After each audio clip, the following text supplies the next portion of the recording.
اعوذ باللہ من الشیطان الرجیم بسم اللہ الرحمن الرحیم السلام علی الحسین وعلی علی ابن الحسین وعلی اولاد الحسین وعلی اصحاب الحسین علیہم السلام۔ السلام علیکم ناظرین کرام، آپ کا میزبان سید مشیر عباس موسوی نون والقلم کے ساتھ آپ کی خدمت میں حاضر ہے۔ سب سے پہلے ایام عزا کی مناسبت سے آپ تمام ناظرین کرام کو ہدیہ تسلیت عرض کرتا ہوں۔ اس کے بعد آج جو ہمارا موضوع ہے وہ نہضت حسینی شعار اللہ میں سے ہے۔ شعار اللہ کیا ہے، اس کا معنی کیا ہے، لغت میں اس کو کیا کہا جاتا ہے، اصطلاحاً اس کو کیا کہا جاتا ہے، تو آج اس سلسلے میں گفتگو کرنے کے لیے ہمارے ساتھ موجود ہیں حجت الاسلام والمسلمین شیخ محمد حسین چمن آبادی صاحب۔ السلام علیکم ورحمۃ اللہ وبرکاتہ۔ وعلیکم السلام ورحمۃ اللہ۔ سب سے پہلے آپ کا بہت بہت شکریہ، آپ تشریف لائے، قیمتی اوقات میں سے وقت نکال کر تشریف لائے۔ آج ہمارا جو موضوع ہے وہ نہضت حسینی شعار اللہ میں سے ہے۔ سب سے پہلے آپ یہ بتائیں کہ شعار کا لغوی معنی کیا ہے، لغتاً اس کو کیا کہا جاتا ہے؟ اعوذ باللہ من الشیطان الرجیم، بسم اللہ الرحمن الرحیم، الحمد للہ رب العالمین، ثم الصلاۃ والسلام علی سید الانبیاء والمرسلین وعلی اہل بیتہ الطیبین الطاہرین واللعن علی اعدائہم اجمعین، اما بعد فقد قال اللہ تعالی فی کتابہ المجید، بسم اللہ الرحمن الرحیم، ومن یعظم شعائر اللہ فإنہا من تقوی القلوب۔ سب سے پہلے ہم اس آیت کریمہ میں جو لفظ شعائر استعمال ہوا ہے اس کا لغوی معنی بیان کریں گے کہ اہل لغت نے شعائر سے کیا مراد لیے ہیں۔ تو اہل لغت نے شعائر کا لفظی معنی بیان کرتے ہوئے کہا کہ اس کا معنی ہے علامت اور نشانی۔ لفظ نکلا ہے شعارہ سے، شعارہ، اور اسی سے شعور بھی ہے۔ اس کا معنی یہ ہے کسی شے کو دقیق انداز میں جاننا۔ اسی لیے شعر، ہم اپنے سر کے بالوں کو بھی شعر کہتے ہیں۔ کیوں کہتے ہیں؟ چونکہ یہ بہت باریک ہے، اسی سے شاعر بھی ہے۔ شاعر بھی عام انسانوں کی بنسبت زیادہ دقیق ان کی نگاہ ہوتی ہے کسی چیز پر، اور پھر اس پر وہ شاعری بھی کرتے ہیں دقیق انداز میں اس کو سمجھ کر۔ تو یہاں بھی شعائر جمع ہے، اس کا مفرد ہے شاعرہ۔ اس کا مطلب یہ ہے کہ کسی چیز کی علامت اور نشانی۔ عام عرف میں ہم دیکھیں تو مریض اور بیمار جب ڈاکٹر کے پاس جاتا ہے تو ڈاکٹر کیسے اس کی بیماری کی تشخیص کرتا ہے؟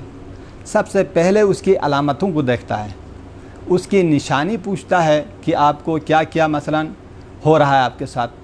ان نشانیوں کو دیکھ کر پھر وہ اس پر اندازہ کرتا ہے کہ اس کی بیماری کیا ہے۔ تو شاعرہ اور شعائر کا مطلب یہ ہوا کہ نشانی اور علامت۔ اسی لیے ایڈریس کو بھی نشانی کہتے ہیں، کیوں؟ اس کے ذریعے سے ہم کسی شخص تک پہنچتے ہیں۔ فخر رازی تفسیر کبیر میں کہتا ہے کہ کسی شے کے بارے میں آگاہی اور علم کی جو سبب بنے کسی اور شے کی شناخت کا، اس کو شعائر کہتے ہیں۔ شعائر یعنی شاعرہ، اور شاعرہ کا لفظی معنی یہ بھی کیا ہے کہ البدن التی تہتا الی بیت اللہ الحرام، وہ حیوان جو بیت اللہ الحرام میں قربانی کے لیے لے جاتا ہے اس کو بھی شاعرہ کہتے ہیں۔ اس کا مطلب یہ ہوا کہ جو بھی نشانی یا وہ علامت جس کے ذریعے سے ہم کسی دوسری چیز تک پہنچ جائے، دوسری کی شناخت حاصل کرے، اس کو کہتے ہیں شعائر۔ تو اس کا لغوی معنی ہوا۔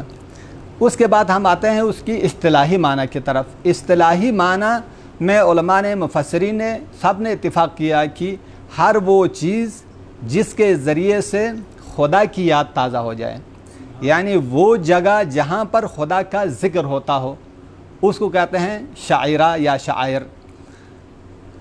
اسی طرح سے رازی بھی یہی کہتا ہے، فخر رازی بھی یہی کہتا ہے کہ تمام عبادات جس میں اللہ کی یاد ہوتی ہے وہ سارے کے سارا کیا ہیں؟ شاعر اللہ ہیں۔ یہ اس کی اصطلاحی تعریف ہے۔ جی، بہترین انداز سے ماشاءاللہ آپ نے